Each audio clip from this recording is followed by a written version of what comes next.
What if the silence of the night wasn't for sleep, but for watching? What if every shadow held a secret, every whisper carried a lie, and the very act of closing your eyes meant stepping into a nightmare you could never escape? Imagine a town shrouded not in darkness but in a perpetual twilight of dread, where every inhabitant stares at you with eyes too wide-eyed, too gaunt, too awake. This isn't just a place, it's a living curse, and once you step inside, you become part of its horrifying rhythm. I thought I was chasing a story, but what I found was a descent into madness, a conspiracy older than time, and a truth that demands you never ever rest again. Are you ready to witness the dawn that never breaks? Me, urgent, breathless.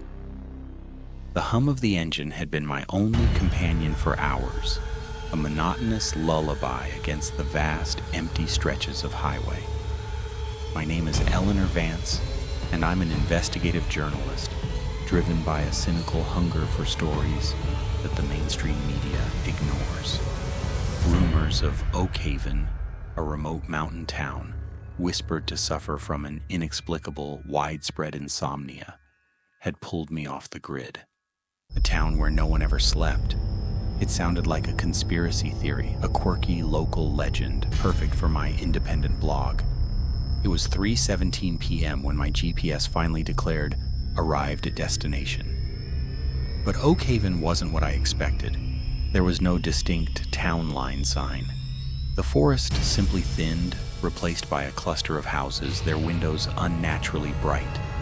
The air was thick with an unnatural stillness, a pervasive quiet that felt wrong, even for a secluded community. No birdsong, no distant traffic hum, just an eerie, held-breath silence. My first observation? The light. It was perpetual twilight, a hazy, muted glow that seemed to emanate from everywhere and nowhere. The sun was clearly visible, yet its light felt filtered, weak, as if trapped behind a permanent, unseen cloud. I pulled into the only motel, the Dreamer's Rest, another ironic name. The lobby was empty save for an old woman behind the counter, her eyes wide and bloodshot, fixed on a blank television screen. She looked like she hadn't slept in a decade. Her skin was papery, her lips cracked, but her gaze was unnervingly sharp. "You're new," she rasped, her voice like dry leaves skittering across pavement. "Looking for a bed?" "Eleanor Vance, investigative journalist," I said, trying to sound casual despite the chill that had snaked its way up my spine. "I'm here to write about your town's unique sleep patterns." A faint, almost imperceptible click echoed from deeper within the motel, like a lock engaging. The old woman's lips twitched, a faint, unsettling smile. "Sleep? Oh, we don't do much of that here, dearie. You'll learn."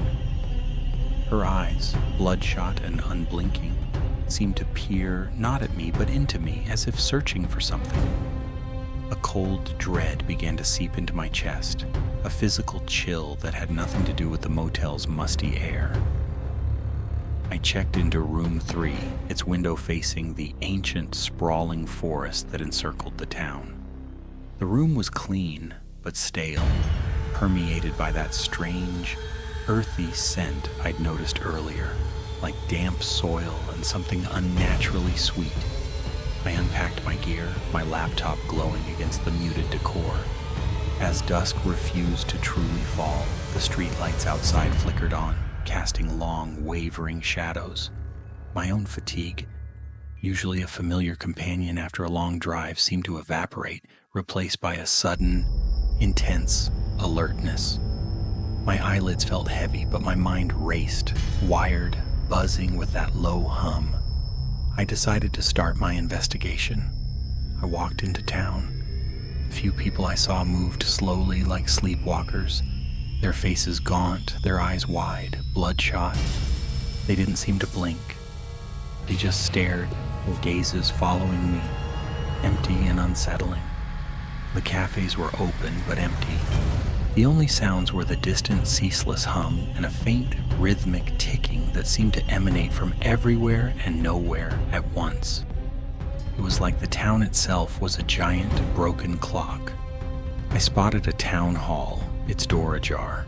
Inside a dusty archive, I found old town records, faded newspaper clippings.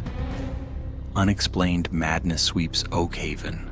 Locals report perpetual wakefulness. The dates were from the 1880s, then again in the 1920s, and the 1970s. Each cycle ended with disappearances.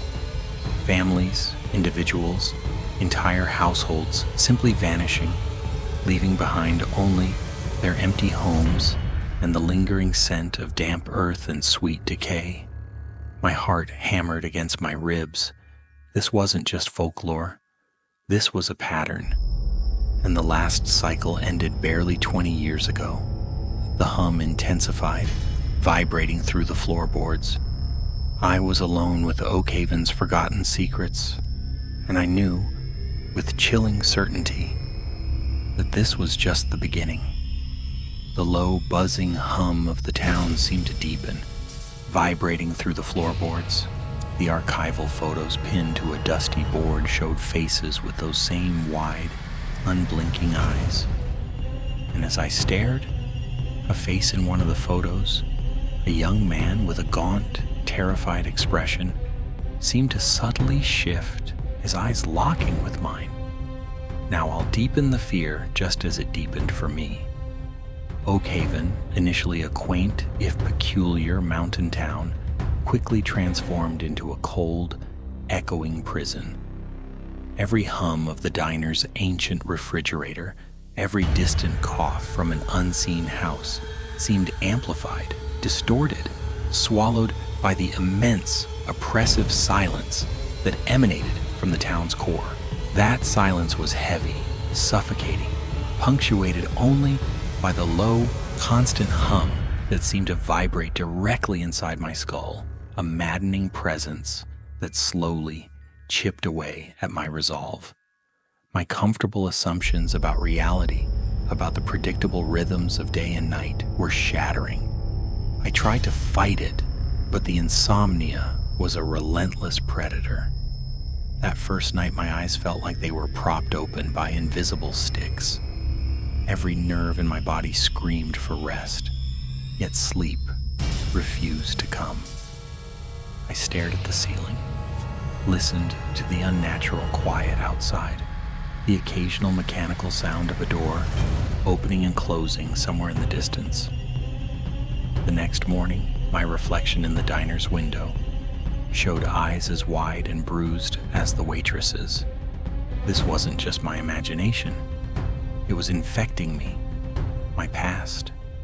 A childhood incident where I'd been trapped in a dark, confined space, leaving me with a lingering claustrophobia and a desperate need for control, made me uniquely susceptible to this terror.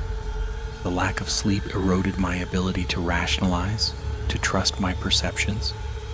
Was I simply breaking down from the sudden shock? Or was something truly infecting my mind, pushing me towards a revelation? I felt my isolation grow, my paranoia bloom. My phone had no signal outside the diner, and even inside calls wouldn't go through. My editor, Mr. Davies, was unreachable. I was cut off. I was on my own. The incidents escalated, bleeding from the town's oddities into my personal space. The scent of damp earth, metallic and decaying roses that filled the diner now seemed to follow me. It clung to my clothes, my hair. My hotel room, supposedly clean, had faint, almost invisible dust motes swirling in the air that seemed to coalesce into fleeting, human-like shapes in my peripheral vision. The grandfather clock in the hotel lobby, another antique, was stuck at 7:45, just like the diner's clock. It felt like a cruel joke, a taunt from something playing with time itself. Whispers seemed to brush against my ears when I was alone, too faint to form words, yet somehow I knew they were my name. Eleanor? A raspy voice seemed to hiss from the shadows when I thought about running, abandoning my story. I started meeting the townsfolk. They were all unnervingly similar, gaunt, wide-eyed, with fixed, unsettling smiles. They were polite, helpful, but their conversations were strangely circular, repetitive. They would ask if I needed anything, always emphasizing anything, with a slight pause that made my skin crawl. Mrs. Henderson, the innkeeper, kept offering me special tea for my exhaustion, her eyes darting like she saw things I couldn't. Mr. Thorne, the stoic general store owner, would always be cleaning his shop, wiping down shelves that were already spotless, his movements stiff and precise like an automaton. He hummed a low, tuneless melody under his breath, a constant, unsettling drone. The recurring motif was that strange, perpetual twilight and the omnipresent hum. It was a low, resonant frequency that vibrated through the very ground, a constant, maddening presence that slowly chipped away at my resolve. I found an old, faded local history book in my hotel room. Its pages were brittle. The entries for the 1880s were missing, torn out, but a faint, almost invisible map etched into the inside cover showed a symbol, a stylized rose entwined with a skeletal hand at the very center of the town, near what was marked as the Old Well. And a chilling handwritten note on the margin, almost invisible, read, "They sacrificed the sun for the light."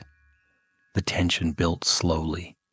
Normal life twisted into something profoundly off or unnatural. My own reflection in the darkened windows of my hotel room started to show fleeting glimpses of what shouldn't be there. Faces, pale and distorted, pressed against the glass, gone when I blinked. They were vague, just flashes, but I knew they were there. I knew they were watching. The pervasive hum from the ground intensified, vibrating through the bed, making it impossible to lie still. This wasn't just widespread insomnia. It was psychological terror, the feeling of being watched, hunted, by an unseen force connected to the town's phantom history, growing stronger with every passing minute. I felt like a rat in a maze, and the walls were closing in. I could almost feel the presence of the lost, a deep, silent hum from beneath the earth. It was waiting, and I knew, with a horrifying certainty, that it was waiting for me. My isolation was complete, and the line between sanity and madness began to blur irrevocably. The low hum vibrated up through the floor, into my bones, and I could feel my own eyelids twitching uncontrollably, fighting a battle they were destined to lose. A single dark crack appeared on the wall opposite my bed, bleeding a faint, sickly green light. This was the breaking point. Reality shattered. The hum, previously a background drone, now filled my entire being, a deafening resonance that vibrated through my bones, shaking my very teeth. It wasn't just a sound, it was a physical force, pressing in on my skull, threatening to burst my eardrums. The air in my hotel room, previously cold, now dropped to an unbearable, bone-chilling temperature. The silence from the unseen entities was deafening now, not just an absence of sound, but a heavy, pressing void that distorted everything, twisting the mundane into the monstrous. And then the supernatural force tied to Oakhaven's dark history and its cursed ritual broke through violently. This wasn't just an insomnia-fueled delusion anymore. It was an active, malicious entity that directly impacted me and threatened to consume my reality. The room flickered, not just the lights, but the very fabric of the hotel. The walls warped, the furniture seemed to melt and flow. For a split second, my modern hotel hotel room twisted into a rough-hewn, cavernous space. The pervasive coldness intensified, making my teeth chatter uncontrollably. Then, a chilling voice, not human, but a chorus of distorted whispers, like 1,000 anguished voices talking at once, reverberated from every surface. They overlapped, a cacophony of agony and accusation, then coalesced into a single guttural roar, a man's voice ancient and filled with fury. "You came for the light!" It used my full name, not in a whisper, but a guttural scream that seemed to tear through the very air. "Eleanor Vance, you came for the light!" I stumbled back, my legs giving out, collapsing onto the freezing floor. "No," I gasped, the word catching in my throat. "No, I just came for the story." My mind began to crack. The line between real and unreal blurred to the point of breaking. I questioned my sanity, my memories, and even my identity. Had I done something? What was he talking about? The torn pages of the history book, the sacrifice the sun for the light note, they all swirled in a chaotic maelstrom in my head. The horror was intensely personal, aimed at my deepest fears, at the claustrophobia and the fear of losing control that plagued me since my childhood trauma. I saw shadowy figures pressed against the windows, their faces pale and distorted, their eyes burning with a cold, ancient fury, reflecting the sickly green glow that pulsed from the walls. One of them, a gaunt woman, looked eerily like the waitress, her fixed smile now a horrifying grimace. Another, a stoic man, resembled Mr. Thorne, his hands meticulously, endlessly wiping something from the glass. The very air in the room grew thick and heavy, pressing down on my chest, making it hard to breathe. It felt like the walls were shrinking, trapping me. A sudden, piercing shriek from outside the hotel, a collective, agonized wail, made me jump. It was the sound of the entire town, screaming in unison, cut short by a sickening collective crunch. Then an abrupt, terrifying silence. On the wall opposite me, the green glow intensified. A single, distinct word began to bleed through the peeling wallpaper, forming on the plaster as if written in old, dried blood. P-A-C-T. Was this a curse? Madness? Or was I unknowingly a part of the horror, perhaps even the next intended victim? The furious voice roared again, this time from directly beneath the floorboards, vibrating the entire room. The sacrifice must be made for the eternal dawn. My blood ran cold. Perpetual twilight, the never-setting sun. This wasn't a geological anomaly. This was a deliberate act, an ancient folk ritual, a horrific bargain made by the town's founders to banish true night, trading it for eternal vigilance, eternal life, sustained by what? The voices of the screaming townsfolk, the pervasive hum. It was all part of it. The hum was the energy of the Pact. There was a ticking clock now. The entity was coming, and I knew with a sickening certainty that it was coming for me. The walls of the room seemed to ripple, distorting my vision. A dark, gaping maw, impossibly wide, began to form on the wall directly opposite me, filled with a swirling green light. From within, tendrils of shadow, tipped with what looked like dried mud and something else. Something black and rotting reached out. They reached directly for my face, their touch promising a fate worse than death, a direct connection to a centuries-old crime. As the tendrils closed around my wrists, pulling me towards the gaping maw, a faint whisper echoed from the depths of the void. "You won't sleep. Ever." My vision swam, the tendrils tightening, pulling me closer to the pulsing green light, and I could feel a cold, metallic taste bloom on my tongue, the taste of fear. The immediate horror found a resolution, but it was never peaceful. The shadowy tendrils didn't pull me into the maw. At the absolute last possible second, when their rotting grip tightened around my wrists and the stench of decay filled my lungs, a distant church bell, impossibly clear, began to toll. Its sound, raw and resonant, ripped through the spectral vision. The green light vanished, the maw receded, and the tendrils snapped back into the wall, which returned to normal. The overhead lights flickered back on, revealing nothing but scattered dust and my own terrified reflection in the darkened window. Survival felt uneasy and incomplete, tainted by the horrors I witnessed, the crimes uncovered from Oakhaven's dark heart. There was no true escape. The horror had simply changed form, found a new host. The chaos that followed was overwhelming. The hotel staff, unnervingly wide-eyed but otherwise normal, acted as if nothing had happened. They simply cleaned up the dust. My phone had mysteriously regained signal, but all calls to the outside world went straight to voicemail. No one believed my story. They thought I was having a breakdown, a delusion from extreme sleep deprivation. They didn't understand. They couldn't. I felt a deep, profound sense of isolation, a terrifying realization that this horror was meant only for me. I tried to go back to my life, but it was impossible. The world looked different. The mundane became terrifying.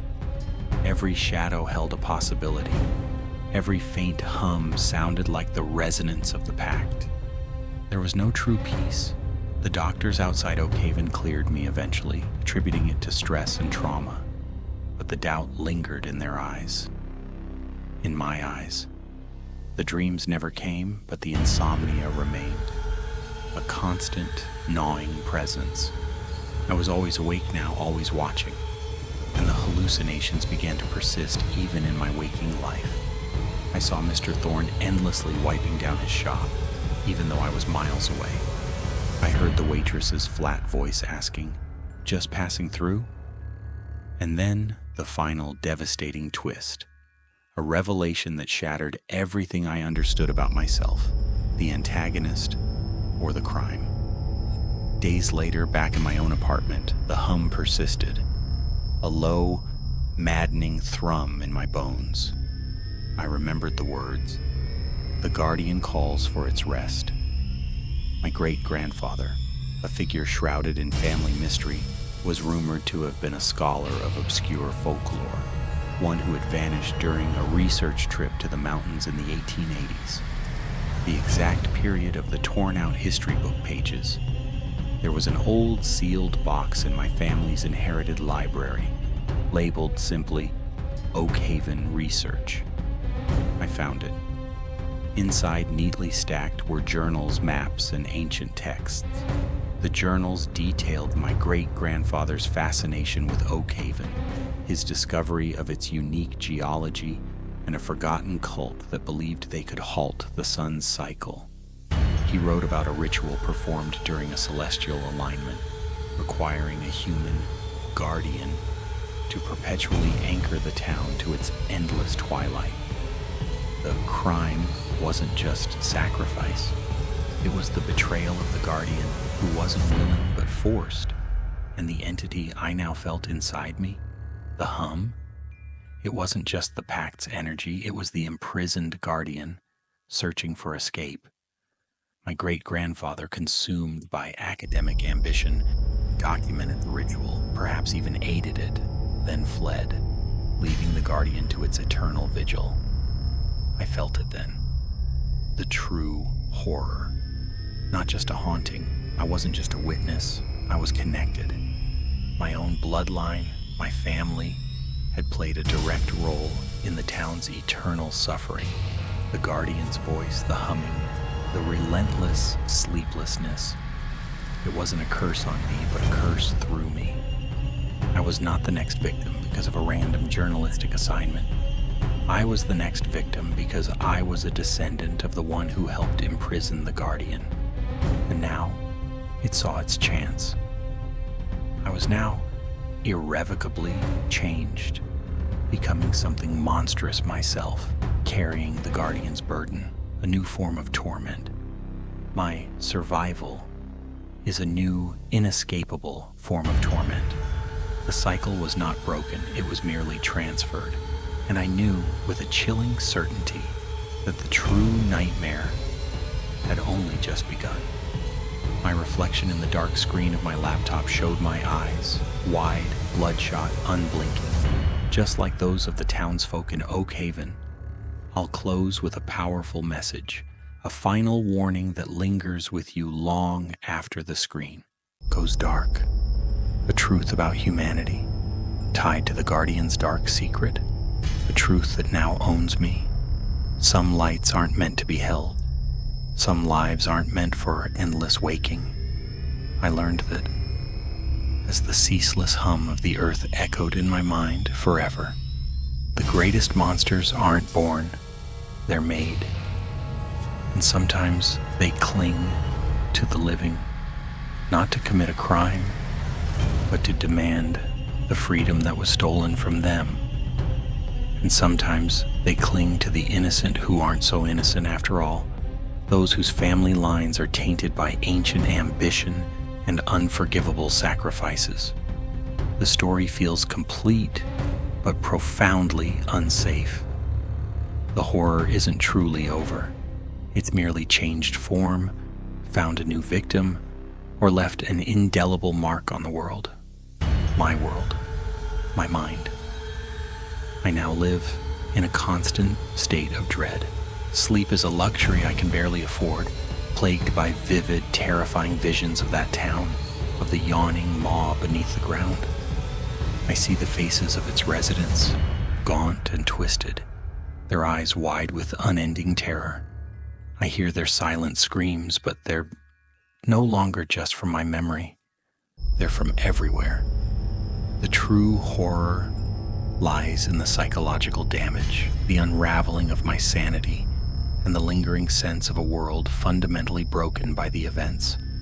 The faint, cloying sweetness of decaying roses now follows me everywhere, a sickening aroma that only I can detect. It's a constant companion, an omnipresent reminder of the impossible, of Oakhaven. It clings to my clothes, my skin, a macabre perfume of ancestral sin. And sometimes, in the dead of night when the city is quiet, I hear a faint scratching sound from behind my bedroom wall, a slow, rhythmic scrape, like someone trying to get out, or in. I know it's still out there. Or maybe I know it's in here, inside me now, waiting for the full story to unfold. The old journals, the maps, the research notes from my great-grandfather. I've spent every waking moment trying to find more, haunted by the hum. Is it a way to free the Guardian? A way to undo the Pact? Or merely a guide to the next sacrifice? I don't know what it holds, but I know the Guardian wants its rest, and it wants me to find it. I'm just a pawn in a century-old game, a puppet pulled by unseen strings from beyond the grave, forced to relive the past and finally give the Guardian its eternal sleep. And sometimes I hear a new whisper in the hum, not the Guardian's tormented voice, but my great-grandfather's clear as day, right next to my ear. It asks, "Are you still awake?" I'm always awake, but I know I don't have a choice. The story ends, but the endless dawn continues, and I'm stuck right in the middle of it. Oakhaven is not just a town, it's a living prison, and I am its new, unwilling warden, forever bound to its sleepless heart. The endless hum vibrates through my very core, a constant, chilling reminder that I am now the Guardian.